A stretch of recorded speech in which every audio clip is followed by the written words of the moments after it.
비전과 목표, 가치관에 대해서 결정을 하고 구성원들에게 제시한다. 이거는 주로 조직의 리더들에 해당되는 얘기죠. CEO 분들이 어떤 청사진을 내놓는다든지 우리 기업은 이렇게 가야 된다. 가치를 내놓는다든지 하는 게 있고, 그러면 그것들이 조직의 최말단 조직까지 받아들여져야 되잖아요.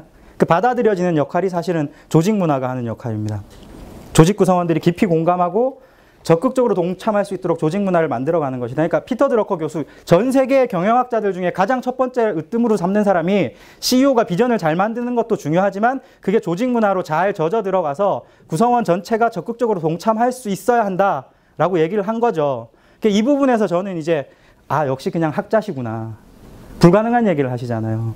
전체 조직 구성원이 우리 오픈타이드가 한 2,000명 정도 되는 걸로 제가 알고 있는데 어디에 2,000명이 그죠? 사장이나 경영진이 딱 내놓은 그 비전이나 목표에 적극적으로 동참해서 막 의욕이 저 밑에서부터 끌어올라가지고 저렇게 반드시 해야지 이렇게 됩니까? 친구가 전화 와서 야, 술 한잔 하자 이렇게 했을 때 제가 술을 먹으러 갈지 해야 될 일을 먼저 끝내야 할지 그 선택의 기로에 서 있을 거 아니에요? 그럴 때 제가 그 선택을 이끌어내는 그 기저에는 뭐가 있냐면 제가 세상을 바라보는 가치관이나 저의 성격이나 기질이나 이런 것들이 깔려 있겠죠.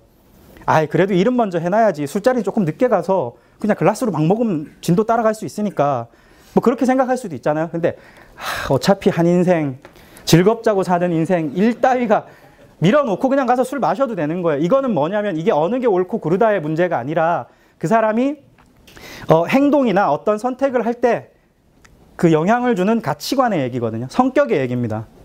성격의 얘기고 여기서 제가 말씀드리는 게 바로 이거예요. 조직이나 조직 문화에도 이런 성격이 있습니다. 그래서 그 조직이나 조직 문화가 어떤 성격을 가지고 있느냐에 따라서 어떤 문제나 어떤 과제를 맞부딪혔을 때 와, 이거 우리 어떻게 해결하지라는 집단적인 성격이 발현이 되거든요. 근데 이 개념을 정확하게 가지고 있지 않으면요. 그러니까 내가 지금 관리하고 있는 셀이 어떤 성격인지를 먼저 파악하시지 않으면 사실은 거기에 맞춰갈 수가 없어요. 예를 들면 분석 업무를 하는 친구가 있는데 굉장히 덜렁대요. 데이터를 좀 꼼꼼히 따져야 되는데 그러면 그게 개인이라면 야, 내가 보니까 너 너무 성급하게 서두르고 좀 덜렁대는 것 같아. 좀 침착하게 천천히 하자라고 얘기할 수 있잖아요. 그 조직에도 그대로 적용이 돼요. 조직을 살아있는 하나의 생명체로 좀 봐주셨으면 좋겠다는 어떤 한 얘기예요. 업무가 결실을 맺기 위해서는 프로세스가 있잖아요. 기한자가 기한을 할 거고 중간관리자가 그걸 첫 번째 보겠죠. 그럼 중간관리자가 이게 괜찮다 싶으면 어떻게 해요? 2차 결제자한테 갖고 가겠죠. 그럼 2차 결제자한테 설득을 할 거고 그럼 최종 결정권자한테 넘어가잖아요. LG가 시놉시스를 그렸어요. 그냥 사람들이 아무 말도 안 하고 악기만 연주하고 뒤에 사랑해요 LG가 배경으로 흘러요. 그걸 들고 간 거예요, 그렇게.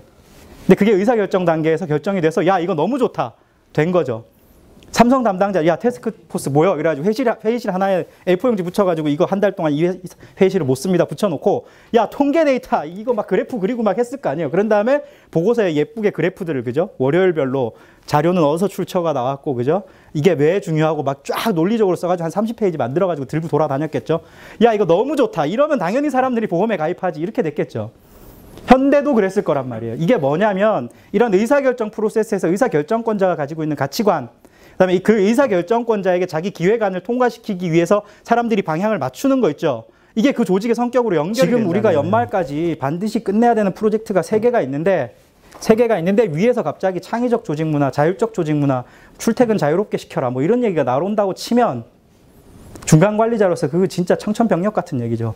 야, 지금부터 우리 진짜 집에 가는 거 포기하고 요것만 끝내놓으면 요것만 끝내자. 진짜 내가 부탁 좀 하자. 내가 제일 늦게 집에 갈게. 이렇게 해도 모자란데 갑자기 그런 전략이 내려왔다. 근데 그게 회사의 큰 방향으로는 맞을 수 있잖아요. 단지 우리 부서에 안 맞는 거지. 그 사이에서 또 우리가 고민을 하게 되거든요. 안 맞출 수도 없고. 자율 출퇴근자 하면 출근 시간도 다 다르니까 회의 한번 하기도 힘들어지잖아요. 그런 부분들이 생긴다는 거죠. 근데 그걸 또 누가 다 감당해요?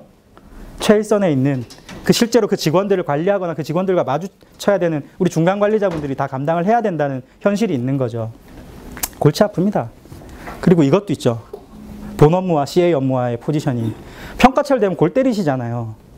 시간도 엄청 많이 걸리고 이게 또 면담도 해야 되고 면담하면 또 이상한 애들 있잖아요. 내가 볼 때는 네가 도대체 밥을 먹으면 그 밥이 어디로 가는지 모르겠는데 그 밥을 먹은 에너지의 10%만 뇌로 좀 보냈으면 좋겠는데 전부 다 딴 데로 에너지를 쓰는 친구들 있잖아요. 근데 이제 고가는 잘 받아야 된다고 생각을 하는 거죠. 그건 누구나 다 그렇잖아요. 그런 것도 있고, 그다음에 아무래도 중간 관리자를 하다 보면 상위 부서와 하위 부서 간에, 하위 부서라 그러면 내가 속한 부서일 수 있겠죠. 예를 들면 팀이 있고 파트가 있고 셀이 있다 그러면 파트 또는 팀하고의 관계, 조율도 누구 책임이에요? 중간 관리자 책임으로 넘어가는 경우가 굉장히 많죠. 목적이나 태도, 가치관이 다르거나 행동하는 양식이 다를 때 발생하는데, 이게 뭐냐면 비공식 조직을 만들어요. 예를 들면 어떤 한 조직 안에서 이거 오피니언 리더가 있어요. 오피니언 리더가 있는데 얘가 빡시게 일하는 걸 싫어해. 근데 리더가 당분간 한 2-3달 빡시게 일하자, 우리 좀 열심히 해서 우리 이번에는 성과를 내야 되지 않냐 그러면 앞에선 가만히 있다가 이제 공식적인 자리가 해지면 이제 커피 먹을 때나 이럴 때, 야 미친 거 아니야? 지금 시대가 어느 시대인데 구글 몰라? 구글 막 이러면서 막 이렇게 뻐꾸기를 날리고 다녀요. 그럼 거기에 넘어오는 사람도 있고 안 넘어오는 사람도 있는데, 넘어오는 사람이 생기죠. 생기면 아까 그랬죠. 이게 많아지면 많아질수록 힘이 커져요. 이 사람들이 야 구글 몰라? 자율성을 주면 알아서 다 하잖아. 우리가 애야? 우리가 유치원생이야? 진짜 그런 식으로 구시대적인 발상을 하는 관리자가 있다는 게 난 가슴이 너무 아파. 이러면서 다니는 거죠. 그러면 1명, 2명이 붙으면 나머지가 나는 여기에 동의하지 않지만 여기에 들어올 수밖에 없거든요. 그러면 방향이 이상한 쪽으로 가요. 방향이 이상한 쪽으로. 근데 그런 비공식 조직이 여러분 조직에도 있습니다. 없는 조직이 없어요, 이 세상에는. 그러니까 공식 조직이 가지고 있는 하이라키, 위계 질서 말고 이 비공식 조직은 요거 하는 사람이 핵심이에요. 요거 하는 사람이 허브라고 하거든요. 허브가 있고요. 요 허브는 멀리 나가지 않아요. 그냥 내 조직 안에서만 털거든요. 근데 요 허브를 따르는 팔로워 중에 커넥터가 있어요. 이 커넥터가 외부에 접촉을 해요. 주로 우리 부서 사람들하고도 술 자주 마시지만 다른 부서 사람하고 술 자주 마시는 사람이 있어요. 활발하게 교류하는 사람.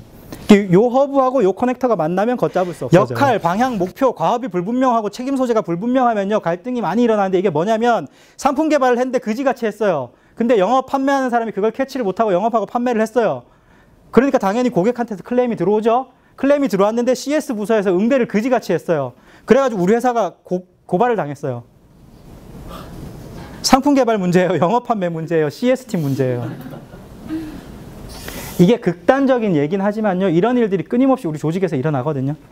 그러니까 우리의 역할과 책임은 어디까지이고 우리가 달성해야 되는 목표가 어딘가까지인지를 팀원들이 생각하지 않아도, 고민하지 않아도 알 수 있게 구체적으로 제시를 해주셔야 이런 일이 안 생기거든요. 그리고 우리가 그렇게 구체적으로 만들어 놨으면 우리랑 이익관계에 걸려있는 다른 부서에도 알리고, 그때 니네가 동의하지 않았냐, 왜 지금 와서 딴소리냐라고 얘기할 수 있는 거죠.